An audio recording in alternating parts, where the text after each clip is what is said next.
Class 11th, good morning. हम लोग क्या देख रहे थे? Significant figures. What we have done कि हमने कुछ बेसिक रूल्स देखे थे कि किस तरीके से हमारी सिग्निफिकेंट फिगर्स को हम आइडेंटिफाई करते हैं, कि जो भी जीरो बाद में है उसको काउंट करना है। जो नॉन जीरो डिजिट्स के बीच के जीरो हैं there are also significant figures. अगर हम बात कर रहे हैं जीरो जितने भी पहले हैं, all the zeros which are before non zero digit, that will be considered as non significant figure. और टोटल फिगर की अगर हम बात करें कि एक पर्टिकुलर सिग्निफिकेंट फिगर है तो उसके इनफाइनाइट सिग्निफिकेंट फिगर हो सकते हैं। उसको यूजफुल टर्म में लाने के लिए व्हाट वी यूज़, हम उसका एक्सपोनेंशियल नोटेशन करते हैं। और लास्ट में हमने कल क्या डिस्कस किया था? राउंड ऑफ का प्रोसेस, कि suppose we have 4 digits, 4 significant figure digit, we have to round it up to 3। तो अगर हमारी लास्ट डिजिट मोर देन 5 है, हमें क्या करना है? उसको इंक्रीज बाई 1 कर देना है। लेस देन 5 है, नंबर को रिटेन कर लेना है। बट अगर लास्ट डिजिट 5 है तो जिस नंबर पे राउंड ऑफ करना है, यानी प्रोसीडिंग नंबर को, उसको चेक करना है। यानी इवन है तो छोड़ देना है, ऑड है तो इवन बना देना है। इवन बना देने का क्या मतलब है? You have to increase it by 1। इसी के लिए एक एग्जाम्पल अपन देख लेते हैं। क्या लिखा है हमने? Express the following in such a way that number has 3 significant figure. ऐसे एक्सप्रेस करना है कि हमारे पास क्या आ जाए? 3 सिग्निफिकेंट फिगर्स आ जाए। Suppose we are doing with this. क्या देखेंगे हम इसमें कि इसको अगर हम लिख दें 6.02 इंटू 10 की पावर 19, तो यही 3 हमारी सिग्निफिकेंट फिगर है। और अभी हमने बताया था राउंड ऑफ करने में, इस नंबर को हम राउंड ऑफ कर रहे हैं, ये हमारा क्या है? प्रीसीडिंग नंबर है। ये लेस देन 5 है तो हमारे लिए इसको चेंज करने की ज़रूरत नहीं है, तो हमारा आंसर क्या हो गया? 6.02 इंटू 10 टू द पावर 19। इसकी अगर हम बात करते हैं 80.468 की, इसको राउंड ऑफ करना है अप टू 3, मतलब यहाँ तक हमें लाना है। और ये डिजिट हम क्या देख रहे हैं? ये कैसी हो रही है? 6 हो रही है, यानी इट इज़ मोर देन 5। तो इसको हम इंक्रीज कर देंगे, इसका क्या हो जाएगा? 80.5 है। 3 सिग्निफिकेंट फिगर। इसमें अगर देखें तो सिंपली हम 4 3 को देख सकते हैं। 4 हमारा लेस देन 5 है, ऊपर वाला केस है, तो इसका आंसर क्या हो जाएगा? 9.32 इंटू 10 की पावर 3। क्लियर? नेक्स्ट देखिए, जब हम बात करते हैं सिग्निफिकेंट फिगर्स की, जब हम क्या कर रहे हैं? कैलकुलेशंस में ले रहे हैं, वी आर इन्वॉल्विंग कैलकुलेशंस। और उस समय हम कैसे डिटरमाइन करेंगे? हम ध्यान रखना, अगर हमारे पास किसका है? एडिशन और सब्सट्रैक्शन की हम बात कर रहे हैं, फॉर एडिशन एंड सब्सट्रैक्शन। इस केस में हमें क्या करना है? हमें इससे मतलब नहीं है कितने हमारे पास टर्म्स हैं। You have to be focus कि जो टर्म लीस्ट प्रिसाइज हो। सपोज एक term up to 2 decimal digit जा रहा है, एक टर्म 3 जा रहा है, एक 4 जा रहा है, तो 2 वाला सबसे लीस्ट है, हमें आंसर उसी में रिपोर्ट कर देना है। मीन्स हम क्या लिख सकते हैं? In the case of addition and subtraction, same number of decimal place are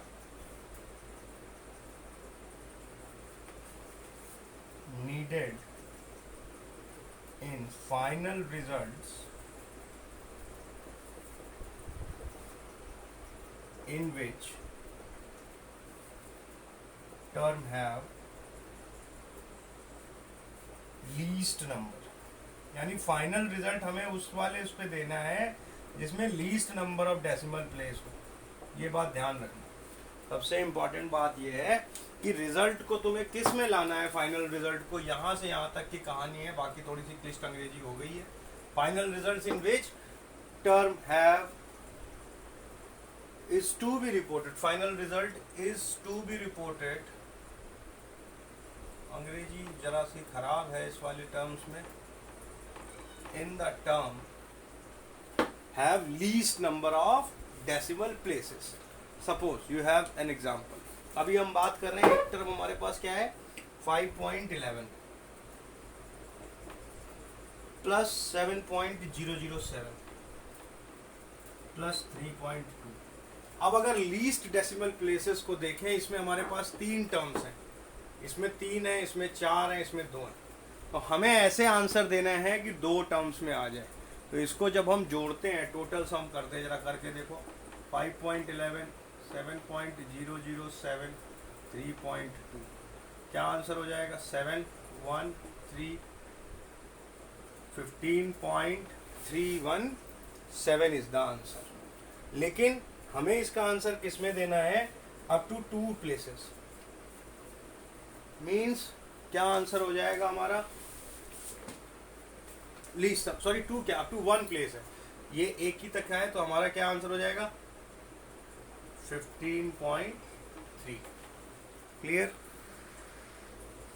चलिए जरा जल्दी से 2 एग्जाम्पल हम और देख लेते हैं। क्या देख रहे हैं? एक हमारे पास फिगर है 3.93 माइनस 0.0205। इसमें अब अगर आप ध्यान से देखें तो इसमें कहाँ तक जा रहा है? अप टू 4 प्लेसेस, और इसमें कहाँ तक जा रहा है? Up to 2 places. तो हमारे लिए जब हम इसको सॉल्व करते हैं एज सच, अभी हमने डेसिमल प्लेस का कंसिडरेशन नहीं किया है, आंसर कितना आ रहा है? 3.9095। बट हमें कितना देना? अप टू 2 प्लेसेस, यानी ये क्या हो गया? 3.9। लेकिन ये क्या है? 9 है। जब आप मोर देन 5 होता है तो राउंडिंग ऑफ में आप क्या करते हैं? इसको इंक्रीज कर देते हैं, यानी हमारा ये जो 0 है ये इंक्रीज हो जाएगा, 1 से कन्वर्ट हो जाएगा 3.9। This is the answer in which this has to be reported. जो सबसे छोटी डेसिमल प्लेस हो, 2 हो, 1 हो, उस तक आंसर करना है। ये एक अच्छा एग्जांपल है, हम देखते हैं 153.2 7.1 and 24। When we are adding it, we are getting the answer of 184.3, but what we are finding, there is a digit which is having no, that is 24, means we can answer it like this. Clear? तो ये हमारा rule है कि addition और subtraction place में same number of decimal place तक हमें final result को डिस्प्ले करना है, जिसमें लीस्ट डेसिमल प्लेस तक किया गया हो। जैसे इसमें अप टू 1 डेसिमल प्लेस किया है तो हमने आंसर अप टू 1 किया है, इसमें लीस्ट अप टू 2 है, इसमें नो डेसिमल प्लेस है तो नो डेसिमल प्लेस में ही आंसर हमें रिपोर्ट करना। चलिए जरा नेक्स्ट रिजल्ट हम देख लेते हैं। हम क्या देख रहे हैं कि in the case of multiplication and division, what we are finding, final result must have same number of significant figure. उतनी सिग्निफिकेंट फिगर होनी चाहिए जैसी हमारी लीस्ट प्रिसाइज टर्म में परसिस्ट हो रही है ड्यूरिंग कैलकुलेशन।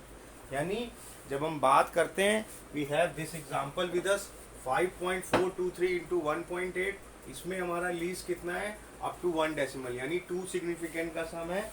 ऐसा हमें आंसर देना है कि 2 तक ही आए। अगर हम इसको सॉल्व करेंगे तो हमारे पास आंसर क्या आ रहा है? 9.7614। अब इसको राउंड करना है, यानी इसको हमें राउंड करना पड़ेगा, ये टर्म हो जाएगा इट इज़ मोर देन 5, तो इसका आंसर कितना हो जाएगा? ध्यान से देखना, 9.8 हमें राउंड ऑफ कर देना। इसके टर्म्स में हम बात करें तो अप टू 2 डेसिमल प्लेस हमारा आंसर आना चाहिए।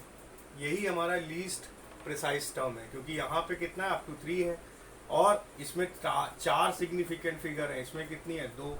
हमारा आंसर में क्या आ रहा है? 0.02, यानी अप टू 2 डेसिमल प्लेस, यानी 3 फिगर का करना है, तो ये हमें काउंट करना है। तो व्हाट डज दिस मीन? इसको राउंड ऑफ करना है, यानी ये हमारा मोर देन 5 है, तो आंसर क्या हो जाएगा? 0.03। ठीक है? अब इसके आगे 0 भी लगा सकते हो। ये मल्टीप्लिकेशन एंड एडिशन उसके रूल्स हैं डिवीजन के। क्लास 11, एक बात बहुत ध्यान से ये समझ लीजिएगा कि जब हम बात करते हैं मल्टी स्टेप कैलकुलेशन की, यानी हम बात कर रहे हैं किसकी? जब हैवी कैलकुलेशंस है, इसमें वही रूल फॉलो होगा कि जितना लीस्ट प्रिसाइज टर्म में दिया हो उस टर्म में हमको बात करनी है। यानी अगर हम इसकी बात करें तो यहाँ पे up to 1 decimal place answer हमारा मैक्सिमम, जो मिनिमम प्रिसाइज टर्म है वो किसका है? 1 डेसिमल प्लेस का। तो इसको हम जब राउंड ऑफ करेंगे तो ये कितना? अबव देन 5 है तो 3.21, लेकिन 1 डेसिमल प्लेस है तो आंसर क्या हो जाएगा इसका? 3.2। ध्यान रखिएगा ये चीज़। लेकिन हम इस कैलकुलेशंस में अगर हमारे पास कोई फाइनाइट सिग्निफिकेंट फिगर है, जैसे इस कैलकुलेशन में 4 और 9 है, तो इसको हमें कंसीडर नहीं करना है, डेसिमल प्लेस वाली फिगर को ही कंसीडर करना है। वो हमको क्या कहती है कि it is up to 2 decimal place. तो यहाँ पर हमारा आंसर इसको सॉल्व करने पे आ रहा है टोटल 3.3308। ये फिगर हमारी अप टू 2 तक जानी है, तो ये 0 है तो इसको चेंज करने की ज़रूरत नहीं। आंसर हमारा क्या हो गया 3.33। एक बात बिल्कुल ध्यान से दिमाग में बैठा के रखना, exact numbers are not considered during multi step calculations. Clear? और जब हम कैलकुलेशंस कर रहे हैं, कभी भी हम मल्टीप्लिकेशन करें, एडिशन करें, सब्सट्रैक्शन करें, हमें फाइनल रिजल्ट्स को ही राउंड ऑफ करना है, बीच में डिजिट्स को राउंड ऑफ करने की गलती मत करना। जितनी ज़्यादा सिग्निफिकेंट फिगर्स होंगी उतना ही कम हमारी अनसर्टेनिटी होगी, उतनी ही ज़्यादा हमारी क्या होगी, एक्यूरेसी होगी हमारे रिजल्ट की। ये बात ध्यान रखना। Number of significant figure decides minimal uncertainty and maximum accuracy.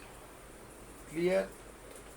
जब भी आप राउंड करेंगे सिग्निफिकेंट फिगर को डिक्रीज करेंगे बाई 1 से, यानी 4 कर रहे हैं तो मिनिमम 3 की लाएंगे, 5 कर रहे हैं तो मिनिमम 4 की लाएंगे। ठीक है?